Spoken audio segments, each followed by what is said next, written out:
जय हिंद दोस्तों, स्वागत है आप सबका मिशन मेरिट पर। दोस्तों आज जो है बीपीएससी का पेपर जो है कंप्लीट हो चुका है 71 का। और आज जो पेपर आए थे वो इजी भी थे, मॉडरेट भी थे और काफ़ी ज़्यादा डिफ़िकल्ट भी थे। तो आज का जो है वीडियो ज़्यादा लंबा नहीं करेंगे, क्योंकि अगर ज़्यादा एक्सप्लेनेशन के साथ चलेंगे तो वीडियो 2-3 घंटा का हो जाएगा। हम लोग चाहेंगे कि तेज़ी से इस वीडियो को कवर करें और इस क्वेश्चन का क्या क्या आंसर हो सकते हैं उसको देखने का हम लोग प्रयास करेंगे दोस्तों। तो आइए हम लोग देखते हैं थोड़ा सा बीपीएससी का जो आज एग्ज़ाम कंप्लीट हुआ है। पहला जो है दोस्तों करा मैगी नोट रेखा। मैगी नोट रेखा जो है दोस्तों ये दो दोस्तों के बीच में है। कौन कौन है? तो जर्मनी और फ्रांस के बीच है। जर्मनी और फ्रांस के बीच में है दोस्तों, ठीक है। क्लियर हो गया? किन दो देशों के बीच है? तो जर्मनी और फ्रांस के बीच में है दोस्तों, ठीक है। चलिए आगे बढ़ते हैं। हॉर्मुज जलमंडरू जो है दोस्तों, हॉर्मुज जलमंडरू जोड़ता है किसको दोस्तों? तो ये पारसिमिया की खाड़ी से ओमान की खाड़ी को, किसको? पारसिमिया की खाड़ी से और ओमान की खाड़ी को ये जोड़ने का काम करता है दोस्तों, ठीक है। क्लियर हो गया? किसको जोड़ता है? तो पारसिमिया की खाड़ी से ओमान की खाड़ी को ये जोड़ता है दोस्तों, ठीक है। चलिए आगे बढ़ते हैं दोस्तों। ग्राउंड जीरो कहाँ है दोस्तों? Where is located ground zero? दोस्तों ग्राउंड जीरो जो स्थित है दोस्तों ये न्यूयॉर्क शहर में। कहाँ है? न्यूयॉर्क शहर में।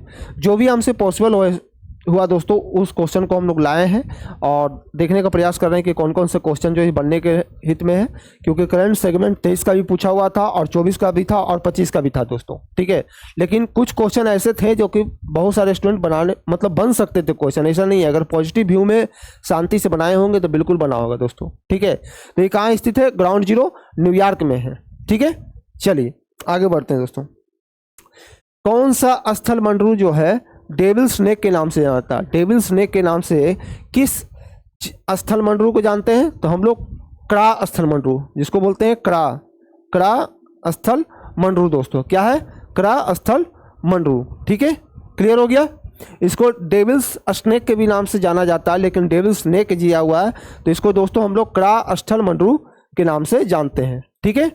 चलिए नेक्स्ट है दोस्तों, थोड़ा सा क्वेश्चन कटा होगा लेकिन आप लोगों को पता चल रहा होगा। एक है लडंग संदर्भित करता है किसको? दोस्तों एक प्रकार का ये स्थानांतरित कृषि है। क्या है? स्थानांतर कृषि है। क्या है दोस्तों? स्थानांतरित कृषि है दोस्तों, ठीक है। आज दोस्तों वर्ल्ड ज्योग्राफी का क्वेश्चन जो है काफ़ी टोटल वर्ल्ड ज्योग्राफी का क्वेश्चन था। जितना भी ज्योग्राफी से क्वेश्चन पूछा हुआ था वो मोस्टली जो था वो वर्ल्ड ज्योग्राफी से ही था। तो एक क्वेश्चन थोड़ा सा फंसाने वाला था, कर सकते हैं इजी टू मॉडरेट नहीं है, मॉडरेट टू हार्ड कर सकते हैं, ठीक है। तो इसका राइट आंसर क्या होगा दोस्तों? स्थानांतरित कृषि होगा। क्या होगा? स्थानांतरित कृषि, ठीक है। क्लियर हो गया? चलिए दुनिया का सबसे बड़ा नदी द्वीप कौन सा है दोस्तों? ये सबको पता है। जो डेली अगर बिहार पुलिस का भी सेट मारते होंगे या दरोगा का भी मारते होंगे तो मोस्टली सब लोग बनाते होंगे, ठीक है। तो इसका क्या होगा दोस्तों? मौंजली द्वीप। क्या होगा? मौंजली द्वीप इसका राइट आंसर होगा दोस्तों। दुनिया का सबसे बड़ा नदी द्वीप कौन सा है? तो ये मौंजली द्वीप है, ठीक है। क्लियर हो गया? चलिए करा दोस्तों भारत का सबसे बड़ा द्वितीय नदी बेसिन कौन सा है? भारत का सबसे बड़ा द्वितीय नदी बेसिन कौन सा है दोस्तों? तो ये होगा दोस्तों गोदावरी नदी बेसिन। क्या होगा? गोदावरी नदी बेसिन इसका राइट आंसर होगा दोस्तों, ठीक है। क्या होगा? गोदावरी नदी बेसिन। क्लियर हो गया?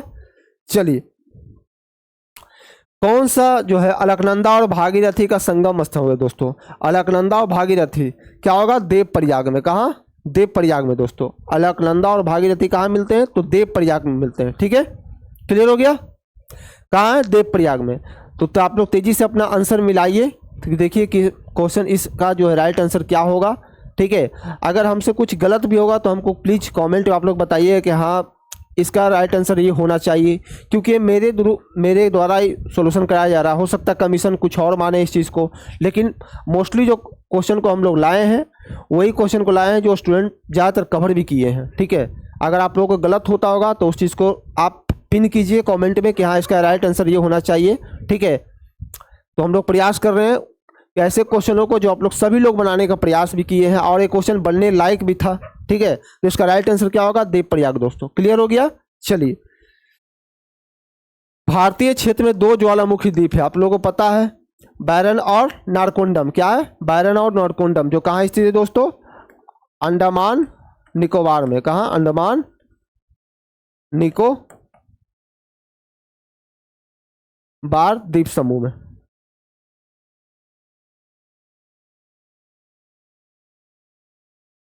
क्लियर हो? कहाँ स्थित है? तो अंडमान निकोबार द्वीप समूह में स्थित है दोस्तों। ठीक है, कोई दिक्कत?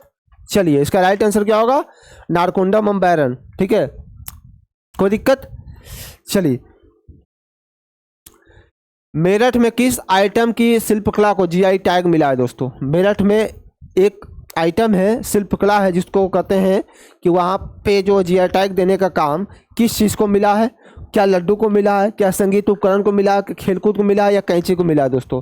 तो आप लोग करंट अफेयर पढ़े होंगे, तो उसका जो राइट आंसर होगा दोस्तों, एक कैंची है। क्या है? कैंची।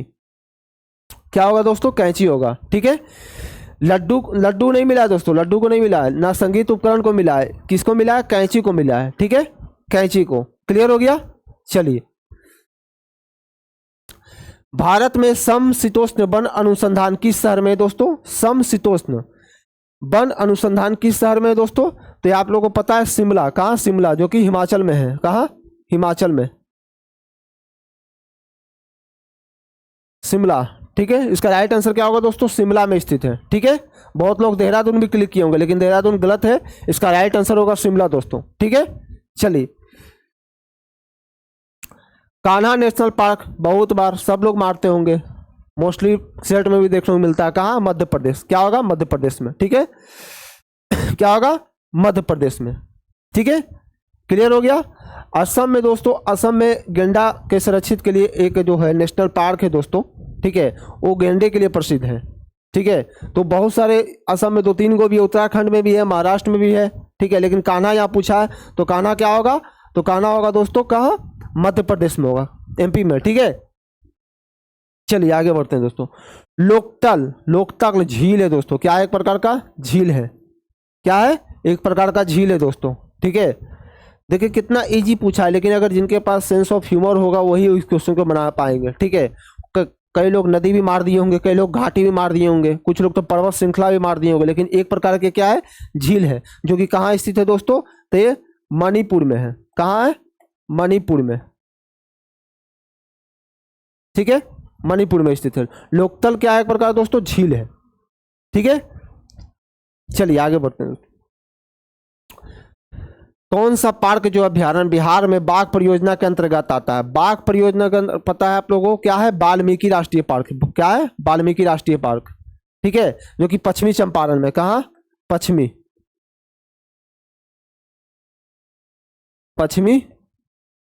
चंपारण में दोस्तों। कहाँ है? पश्चिमी चंपारण में। वाल्मीकि जो है कहाँ है? पश्चिमी चंपारण में। उसे बाघ अभ्यारण्य के लिए प्रसिद्ध है दोस्तों। ठीक है, चलिए आगे बढ़ते हैं दोस्तों। कौन सा बिहार का राजकीय पशु है? राजकीय पशु आप लोगों को पता है, बैल है। क्या है? बैल। ठीक है, क्या होगा? बैल होगा दोस्तों। ठीक है, देखिए इस तरह से इजी पूछा है, तो ऐसा नहीं है बीपीएससी पूछा है थोड़ा बहुत इजी पूछने करता है। अगर ना क्वेश्चन बनेगा तो स्टूडेंट को लगेगा कि पता नहीं कैसा क्वेश्चन कमीशन दे दिया, लेकिन क्वेश्चन काफ़ी ज़्यादा हार्ड था दोस्तों। अभी तो फिलहाल इजी मिल रहा है। करंट अफेयर का अगर देखिएगा सीरीज तो लगेगा कि कहाँ से उठा कर पूछ दिया है, माइंड में उतना आएंगे ही नहीं। ठीक है, जिनका रिवीजन बार बार हुआ होगा, प्रैक्टिस किए होंगे, उन्हीं से वो क्वेश्चन पकड़ा पाया होगा। ठीक है, चलिए आगे बढ़ते हैं दोस्तों। नालंदा विश्वविद्यालय की पुनः स्थापना किस वर्ष हुई थी दोस्तों? आप लोगों को पता है कि नालंदा विश्वविद्यालय की स्थापना 2006 में एक कानून पारित हुआ था। ठीक है, कानून पारित हुआ 6 में इसको, और 7 में क्या होगा दोस्तों? 7 में इसको अधिनियम बनकर तैयार हो गया था। ठीक है, लागू करने के लिए तैयार हो गया था, लेकिन इसका जो शिलान्यास यानी कि उद्घाटन कब हुआ? तो इसका जो पुनः स्थापना यानी कि उद्घाटन कब हुआ दोस्तों? तो 2014 में। कब हुआ? 2014 में दोस्तों। ठीक है, कब हुआ था? तो 2014 में। क्लियर हो गया? चलिए, कर्मनाशा नदी का उद्गम कहाँ है दोस्तों? जो कि बिहार और यूपी के बीच में पड़ता है। कर्मनाशा कहाँ उद्गम कहाँ है दोस्तों? तो ये दोस्तों पटना में नहीं होगा, वैशाली में नहीं होगा, विक्रम जिला तो कोई है ही नहीं, कैमूर जिला राइट आंसर होगा दोस्तों। कहाँ है? कैमूर में इसका उद्गम है दोस्तों। ठीक है, कहाँ है? कैमूर जिला में स्थित है। ठीक है, यानी कि उद्गम होता है। क्लियर हो गया? चलिए, संपूर्ण बिहार में यानी भारत का कितना % पाइराइट जो है उत्पादन होता है। तो आप लोगों को पता है पिछला बार भी क्वेश्चन बीएसएससी फील्ड असिस्टेंट में क्वेश्चन पूछा हुआ है। अभी जो 1-1.5 महीना पहले एग्जाम हुआ है फील्ड असिस्टेंट का, उसमें क्वेश्चन पूछा हुआ था। कितना है? 95%। कितना? 95%। ठीक है, चलिए आगे बढ़ते हैं दोस्तों। बिहार के किस जिले में सोना पाया जाता है? आपको पता ही होना चाहिए, जमुई जिला में। क्या होगा? जमुई में। ठीक है, बिहार में किस जिला में सोने का खदान मिला है? तो जमुई जिला में दोस्तों। क्लियर हो गया? चलिए, करा बिहार का अधिकांश भाग किस प्रकार की जलवायु के अंतर्गत आता है दोस्तों? तो ये जो है दोस्तों उपोष्ण कटिबंधीय मानसून, उपोष्ण कटिबंधीय मानसून। ठीक है, उपोष्ण कटिबंधीय मानसून। क्लियर हो गया दोस्तों? ये बिहार का जो है जलवायु इसके अंतर्गत आता है दोस्तों। ठीक है, चलिए ये दोस्तों फिजिक्स का क्वेश्चन है। ठीक है, हालांकि बता देते हैं आप लोगों को राइट आंसर इसका। जब एक लकड़ी के बक्से को 200 न्यूटन बल को लगाकर उसे नियत वेग से फर्श पर ढकेलते हैं तो उसका घर्षण बल क्या होगा दोस्तों? तो इसका राइट आंसर होगा दोस्तों 200 यूनिट। जितना फेंकेंगे उतना ही रहेगा दोस्तों, कोई इसमें चेंजेबल नहीं है, अनचेंजेबल है। ठीक है, देखिए राइट आंसर क्या होगा? 200 यूनिट। ठीक है, अभी फिलहाल साइंस का टीचर आए नहीं है तो सॉल्व नहीं कर पाएंगे, लेकिन फिलहाल हम बता देते हैं जो हम लोग पढ़े थे 12th क्लास में उसके अनुसार ये जो है बहुत पुराना है, इसको नॉर्मल है, नॉर्मल है कि जितना नियत वेग से आप चीज़ों को ढकेलिएगा उतना क्या होगा, उतना ही सेम डायरेक्शन में रहेगा। ठीक है, तो इसका राइट आंसर क्या होगा? 200 यूनिट। इसका भी राइट आंसर दोस्तों देखिए 14,000 यूनिट होगा। क्या होगा? 14,000 यूनिट। हालांकि हमको नॉमेरिकल आता नहीं है दोस्तों, बात क्लियर बताते हैं, फिजिक्स के टीचर जाएंगे वही बताएंगे, लेकिन इसका राइट आंसर क्या होगा? 14,000 यूनिट। ठीक है, चलिए आगे बढ़ते हैं। किसी घर में एक महीने में ऊर्जा की खपत 250 यूनिट होती है तो कुल ऊर्जा जूल में होगी कितना दोस्तों? तो जूल में होगी 9 × 10⁸। क्या होगा? 9 × 10⁸ होगा। ठीक है, क्लियर हो गया? चलिए, किस माध्यम में ध्वनि की चाल अधिकतम होती है? किस माध्यम में ध्वनि की चाल अधिकतम होती है दोस्तों? आपको पता ही होना चाहिए कि जो है देखिए इसमें वायु दिया हुआ दोस्तों, जो कि वायु नहीं होगा, जल भी नहीं होगा, हाइड्रोजन भी नहीं होगा। ठीक है, आप लोगों को पता होना कि इन दोनों के अपेक्षा इसका जो होता है वो मान सबसे अधिक होता है, तो अधिकतम किसका होगा? स्टील का होगा दोस्तों। इन दोनों की अपेक्षा जो है स्टील में जो है सबसे ज़्यादा ध्वनि की चाल अधिकतम होती है दोस्तों। ठीक है, वायु में तो आप लोगों को पता ही 332 मीटर पर सेकंड होता है दोस्तों, इसका स्पीड होता है। ठीक है, लेकिन अगर अकॉर्डिंग टू क्वेश्चन अगर हम लोग देख रहे हैं तो उसके अनुसार हमारा राइट आंसर क्या होगा दोस्तों? स्टील होगा। क्या होगा? स्टील। ठीक है, हाइड्रोजन दोस्तों हाइड्रोजन नहीं होगा, हाइड्रोजन जलने पर क्या होता है? पानी बनाता है। हाइड्रोजन जलता है तो पानी बनाता है। ठीक है, क्लियर हो गया? चलिए, मुक्त रूप से गिरते हुए पिंड की स्थिति ऊर्जा कम हो जाती है कब? क्या गुरुत्वाकर्षण बल के उल्लंघन में, ऊर्जा का संरक्षण का सिद्धांत का उल्लंघन नहीं है, या ऊर्जा संरक्षण सिद्धांत का उल्लंघन है, या गुरुत्वाकर्षण बल का उल्लंघन नहीं है? तो इसका जो दोस्तों राइट आंसर होगा क्या होगा? ऊर्जा संरक्षण का सिद्धांत का उल्लंघन नहीं है। ऑप्शन नंबर बी क्या होगा? राइट आंसर होगा। ठीक है, क्लियर हो गया? चलिए, देखिए दोस्तों बैलों की एक जोड़ी खेत जोतते समय 140 यूनिट का बल लगाती है और 15 मीटर लंबा खेत की लंबाई कितना होगा? तो नॉर्मल देखिए 140 × 15 कर दीजिएगा, क्या होगा? राइट आंसर इसका 2100 हो जाएगा। क्या होगा? 2100 हो जाएगा। ठीक है, बच्चे ने बनाया भी है इस चीज़ का, तो इसका राइट आंसर क्या होगा? 2100 जूल होगा। ठीक है, चलिए आगे बढ़ते हैं दोस्तों। समतल दर्पण की फोकस दूरी होते हैं कितने दोस्तों? तो समतल दर्पण की फोकस दूरी अनंत होती है। क्या होती है? इन्फिनिटी होती है। क्लियर हो गया? क्या होगा? इन्फिनिटी होगा दोस्तों। ठीक है, चलिए आगे बढ़ते हैं दोस्तों। कौन सा जो पद है विद्युत परिपथ में विद्युत शक्ति को निरूपित नहीं करता है दोस्तों? तो विद्युत शक्ति को निरूपित नहीं करेगा दोस्तों, तो ये भी करेगा दोस्तों, और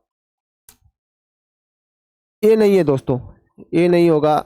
हालांकि इसको हम कर देते हैं थोड़ा सा, इसकी राइट आंसर हम नहीं जानते हैं दोस्तों। ठीक है, इस चीज़ के बारे में मेरा ज्ञान नहीं है, इसलिए हम पेंडिंग रख देते हैं। आप लोग सर्चेबल कर लीजिएगा, क्योंकि गलत उत्तर ना मिलाइए, गलत हो जाएगा तो फिर हमको ही ब्लेम कीजिएगा कि आपके द्वारा ये बताया गया था। ठीक है, तो हम इस चीज़ का आंसर नहीं जानते हैं दोस्तों, इसलिए हम आगे बढ़ जाते हैं स्किप करके।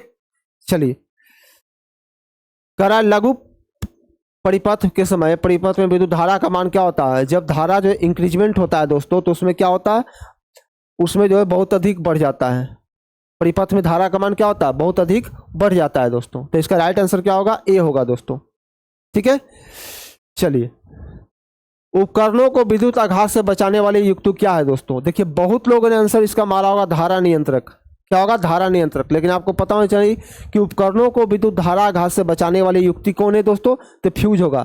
देखते होंगे क्या होगा, फ्यूज होगा। जब घर में जब हाई वोल्टेज आता है तो क्या होता है, फ्यूज का जो है उसका तार जो देखते हो वो उड़ जाता है। उस चीज़ का क्या होगा कि बाकी सारी चीज़ों को क्षति होने से वो बचा देता है। ठीक है, क्लियर हो गया। लेकिन बहुत सारे जो मारे होंगे धारा नियंत्रक माने होंगे। ठीक है, लेकिन इसका राइट आंसर जो होगा दोस्तों फ्यूज होगा। क्या होगा, फ्यूज होगा दोस्तों। ठीक है, चलिए ये तो रीजनिंग का है दोस्तों, आप लोग बनाए होंगे। हालांकि इसका राइट आंसर क्या होगा, स्टेटोस्कोप, दूरबीन, सूक्ष्मदर्शी और प्रदर्शी। ये आपका एक तरह से है, लेकिन स्टेटोस्कोप का जो प्रयोग किया जाता है हृदय के धड़कन देखते हैं नापने के लिए, जब सुनते हैं तो इसको किसका किया जाता है, स्टेटोस्कोप का। तो ये तीनों एक समान है लेकिन एक समान नहीं है। तो इसका राइट आंसर क्या होगा, स्टेटोस्कोप दोस्तों। रीजनिंग है दोस्तों, देखिए करा एस से T U, S T U plus 2 बढ़ा, तो इसमें भी 2 बढ़ाते हैं, एम एन ओ। तो ये देखिए दोस्तों ओ आ गया। फिर उसके बाद करा पी, उल्टा चल रहा दोस्तों, एन ओ पी उल्टा, यानी कि उल्टा में -2 आ गया। तो -2 क्या, इसको भी -2 करेंगे तो क्या होगा दोस्तों, एम एन ओ। क्या होगा, एम एन ओ। तो ओ एम कहीं है, तो हाँ बिल्कुल है, 2 जगह है, एक यहाँ भी है एक यहाँ भी है दोस्तों। लेकिन आगे बढ़ते हैं, आर एस टी यू, इसमें 3 बढ़ रहा है दोस्तों। आर से एस में क्या हो रहा है, 3 बढ़ रहा है, तो इसमें भी 3 बढ़ाएंगे, यानी कि बी सी डी ई। तो ई दोस्तों किस में है, तो ऑप्शन नंबर 3 में है दोस्तों। पहला 2 बढ़ा, फिर उधर से 2 घटा, फिर इधर से 3 बढ़ा। ठीक है, तो इस तरह से राइट आंसर क्या होगा, ऑप्शन नंबर 3 आपका राइट आंसर होगा दोस्तों। ठीक है, चलिए अब देखते क्या रहा है कि ओजोन संरक्षण दिवस कब मनाया जाता है। आप लोगों को पता है 16 सितंबर। कब मनाया जाता है, 16 सितंबर को। 5 जून को दोस्तों पर्यावरण दिवस मनाया जाता है। पर्यावरण दिवस कब मनाया जाता है, 5 जून को दोस्तों। ठीक है, लेकिन इसका ओजोन संरक्षण दिवस कब मनाया जाता है, तो 16 सितंबर को दोस्तों। ठीक है, चलिए माइकोराइज संबंध में पौधे का लाभ क्या है दोस्तों। माइकोराइज में पौधे का लाभ क्या है दोस्तों, क्या सुरक्षा करता है, क्या भोजन प्रदान करता है, या ये भी दोनों है, या खनिज का बढ़ा हुआ अवशोषण और रोगों से सुरक्षा करता है दोस्तों। तो दोस्तों इसका राइट आंसर होगा खनिजों का बढ़ा हुआ अवशोषण से सुरक्षा दोस्तों। क्या होगा, खनिजों का बढ़ा हुआ अवशोषण और रोगों से सुरक्षा दोस्तों। ठीक है, तो ऑप्शन नंबर डी इसका क्या होगा, करेक्ट होगा दोस्तों। क्या होगा, डी इसका करेक्ट होगा दोस्तों। ठीक है, चलिए ये देखिए दोस्तों हिस्ट्री का सेगमेंट है। करा कि सुरक्षित बल्ब सिद्धांत किस भारतीय नेता को पहली बार उग्रवादियों पर सुरक्षित बल्ब सिद्धांत, आप लोगों को पता है किनको, लाला लाजपत राय। किन्हें, लाला लाजपत राय दोस्तों। ठीक है, चलिए दिल्ली में राजकीय प्रवेश के अवसर पर किस वायसराय पर बम फेंका गया था दोस्तों। आप लोगों को पता है कि बम किस पे फेंका गया था, तो लॉर्ड हार्डिंग। किस पे, लॉर्ड हार्डिंग पे दोस्तों। ठीक है, किस पे, लॉर्ड हार्डिंग पे। क्लियर हो गया, किस पे फेंका गया था, तो लॉर्ड हार्डिंग पे दोस्तों। ठीक है, चलिए 1911 में कैलिफोर्निया विश्वविद्यालय में भारतीय दर्शन और शास्त्र प्रोफेसर बनने का अवसर किसे मिला था दोस्तों। कह रहा है क्वेश्चन 1911 में कैलिफोर्निया विश्वविद्यालय में भारतीय दर्शन शास्त्र के प्रोफेसर बनने का जो अवसर किन्हें प्राप्त हुआ था दोस्तों, तो प्राप्त हुआ था लाला हरदयाल को। किनको, लाला हरदयाल को दोस्तों। ठीक है, क्लियर हो गया, क्या होगा, लाला हरदयाल। चलिए MA कॉलेज अलीगढ़ प्रधानाचार्य का नाम बताइए जिसने 19वीं सदी के अंतिम दशकों में मुस्लिम संप्रदाय को बढ़ावा दिया था दोस्तों। मुस्लिम संप्रदाय को बढ़ावा दिया था दोस्तों। तो इसका जो दोस्तों राइट आंसर होगा ये दोस्तों क्या होगा, डनलप स्मिथ। क्या होगा, डनलप स्मिथ होगा दोस्तों। क्या होगा, डनलप स्मिथ। क्या होगा, डनलप स्मिथ दोस्तों। ये 19वीं सदी में अंतिम दशकों में मुस्लिम संप्रदाय को बढ़ावा दिया था। किसने, तो डनलप स्मिथ ने दोस्तों। किसने, डनलप स्मिथ। चलिए ये देखिए सिंपल सा क्वेश्चन है, यंग इंडिया एक राष्ट्रीय पत्र किसने प्रारंभ किया था, तो महात्मा गांधी। यंग इंडिया का प्रतिपादक महात्मा गांधी जी ने किया था। क्लियर हो गया, क्या होगा, तो ये ऑप्शन नंबर बी आपका राइट आंसर होगा दोस्तों। जहां पर महात्मा गांधी आपके सीरीज में होंगे वही आपका आंसर होगा। ठीक है, चलिए किस कमीशन ने सभी राजनीतिक समूहों और दलों के किसी भी भारतीय सदस्य को शामिल नहीं करने के कारण बेचैनी को बल मिला?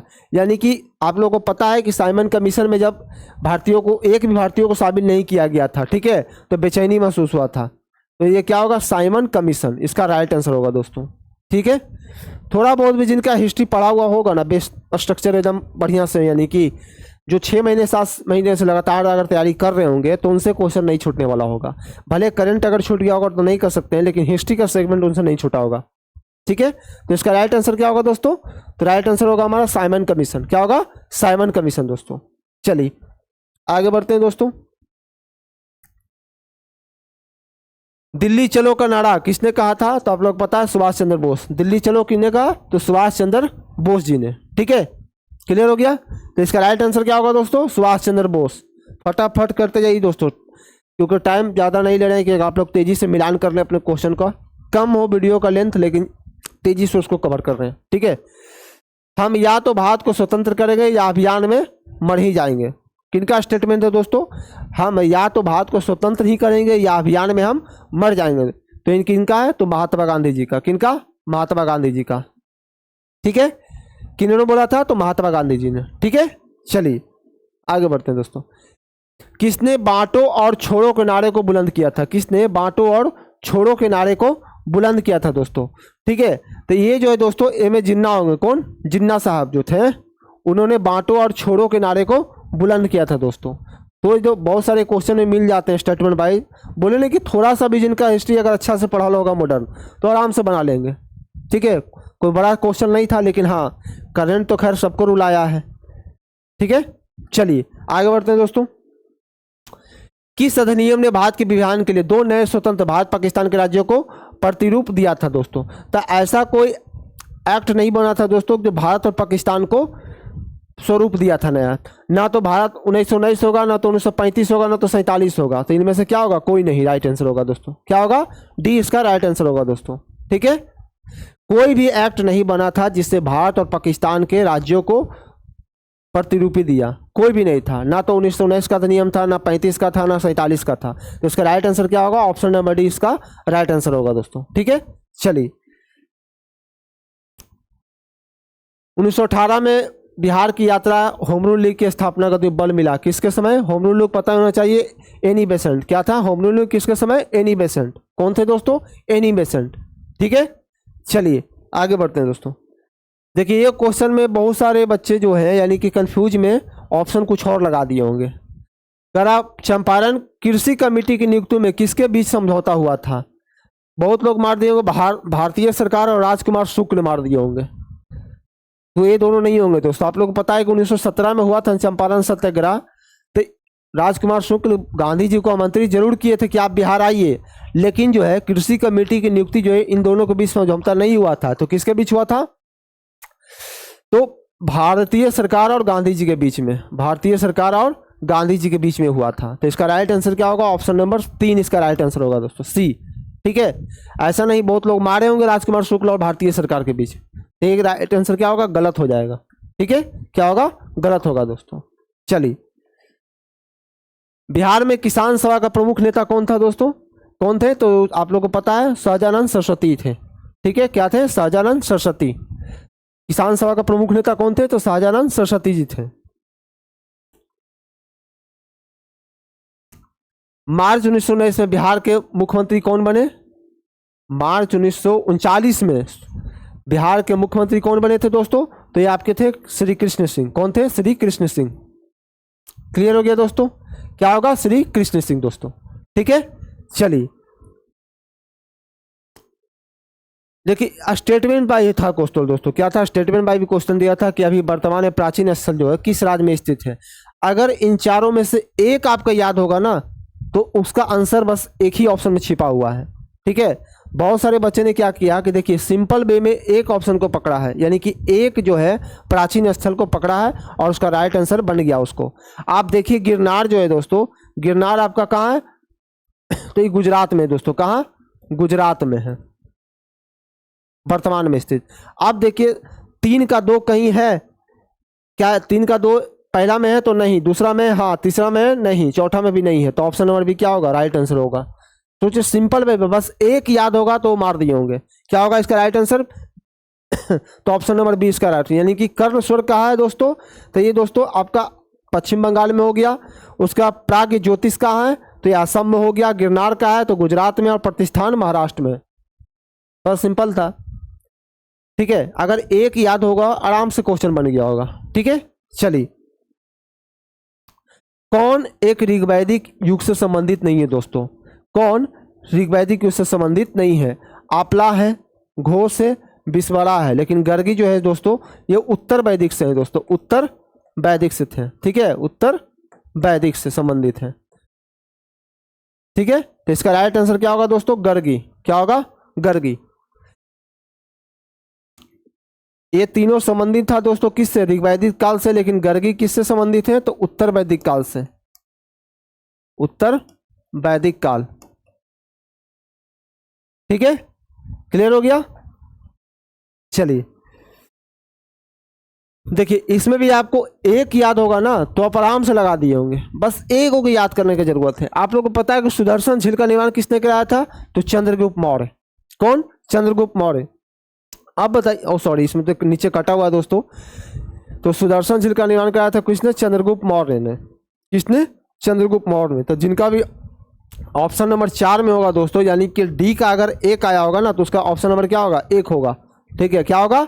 एक होगा दोस्तों, यानी कि सुदर्शन झील का निर्माण चंद्रगुप्त मौर्य। ये तो कटा हुआ दोस्तों, कोशिश करते हैं ऊपर ले जाने का, नहीं इसमें नहीं हो पाएगा दोस्तों। ठीक है, लेकिन ऑप्शन नंबर 4 इसका क्या होगा? राइट आंसर होगा दोस्तों। ठीक है, चलिए।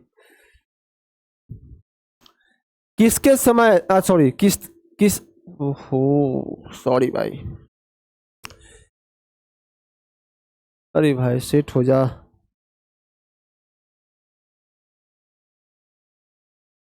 करा किसने सबसे अधिक समय तक शासन किया था? किसने सबसे अधिक समय तक शासन किया था दोस्तों? ठीक है, तो आप लोगों को पता होना चाहिए कि एमबीटी ज़्यादा दिन नहीं रहे थे, अलाउद्दीन खिलजी भी ज़्यादा नहीं थे, बलबन भी ज़्यादा दिन नहीं, लेकिन ये थे 85 बरस तक इन्होंने शासन किया था। कितना? 85 बरस तक। ठीक है, बहलोल लोदी जो है सबसे अधिक समय तक शासन किया था। कितना? 85 साल तक। ठीक है, चलिए। प्राचीन भारत के राजवंशों पर पहले कौन आएगा? ये क्वेश्चन का स्टेटमेंट है दोस्तों। प्राचीन समय में तो पहले दोस्तों मौर्य है। क्या होगा? पहले तो मौर्य हो गया, उसके बाद क्या होगा? शुंग होगा, फिर उसके बाद कन्नब होगा, सॉरी उसके बाद कन्नब होगा, उसके बाद कुषाण होगा दोस्तों। तो 2 1 4 3, 2 1 4 3, तो ऑप्शन नंबर क्या होगा दोस्तों? 3। क्या होगा? Option number 3। पहले मौर्य आए, फिर आपके पास शुंग आए, फिर उसके बाद कन्नब आए, उसके बाद कुषाण आए थे दोस्तों। ठीक है, तो ऑप्शन नंबर 3 आपका क्या है? राइट आंसर दोस्तों। क्लियर हो गया? चलिए,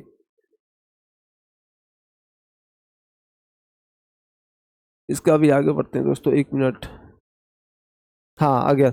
ये देखिए दोस्तों, इसमें भी दो लोग दो को ऑप्शन अगर पकड़े होंगे तो उनका आराम से बन गया होगा। यानी 2.5 दिन का झोपड़ा तो सबको पता है कि कुतुबुद्दीन ऐबक। 2 का तो एक सब में दे रहा है दोस्तों। ठीक है, लेकिन अब देखते हैं एतमा उद दौला का मकबरा दोस्तों। एतमा उद मकबरा का दौरा जो है दोस्तों, इसका क्या होगा दोस्तों? तो इसका होगा हमारा नूरजहां। क्या होगा? नूरजहां। तो डी का भी 2 है, यानी कि 4 का 2, यानी कि पहला और दूसरा तो खत्म हो गया दोस्तों, यानी 3 और 4 में है दोस्तों। तो एक का तो दोस्तों हमारा बाबर हो गया, काबुली बाग मस्जिद कहाँ है? बाबर है। दूसरा 2.5 दिन का झोपड़ा तो कुतुबुद्दीन ऐबक, और इलाहाबाद का किला तो अकबर ने, और एतमाउद्दौला का मकबरा कहाँ है दोस्तों? तो नूरजहां ने बनवाने का काम किया था दोस्तों। तो इसका राइट आंसर क्या होगा? Option number 3। क्लियर हो गया? चलिए, कह रहा है दोस्तों कौन सा इनमें से एक सुमलित नहीं है दोस्तों? क्या है इनमें से सुमलित नहीं है? तो देखते हैं। राम स्वामी नैंकर जो है जस्टिस पार्टी से थे, ये बिल्कुल सही है, इसमें कोई दो राय नहीं है। दयानंद सरस्वती जो थे वो सत्यार्थ प्रकाश संबंधित है, एकदम सही है।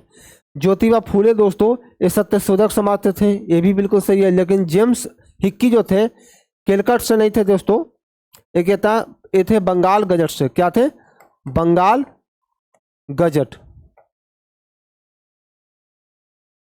ठीक है, तो इसका राइट आंसर क्या होगा? 3, ऑप्शन नंबर 3 आपका क्या होगा? ऑप्शन नंबर 3 आपका राइट आंसर होगा दोस्तों। चलिए, ये देखिए दोस्तों, इसमें भी आपका दिया हुआ कुछ सेगमेंट है। कह रहा बाबर जो थे, बाबर का पुत्र कौन था दोस्तों? तो बाबर का पुत्र कमरान था। क्या होगा? पहला का 3 तो है दोस्तों, पहला का 3 हो गया। उसके बाद जहांगीर खुसरो था, यानी कि जहांगीर का बेटा कौन था? खुसरो। तो डी का देखिए एक किसमें दोस्तों? तो एक ही में, ऑप्शन नंबर 4 में दोस्तों, ऑप्शन नंबर 4 में। यानी कि बाबर जो थे, बाबर का बेटा कौन था? तो कमरान था। ठीक है, क्लियर हो गया दोस्तों। उसके बाद अकबर का बेटा कौन था? अकबर का बेटा कौन था दोस्तों? तो था आपका खुसरो। सॉरी, कौन बताया दोस्तों? हाँ, एक का 4 होगा दोस्तों, सॉरी सॉरी।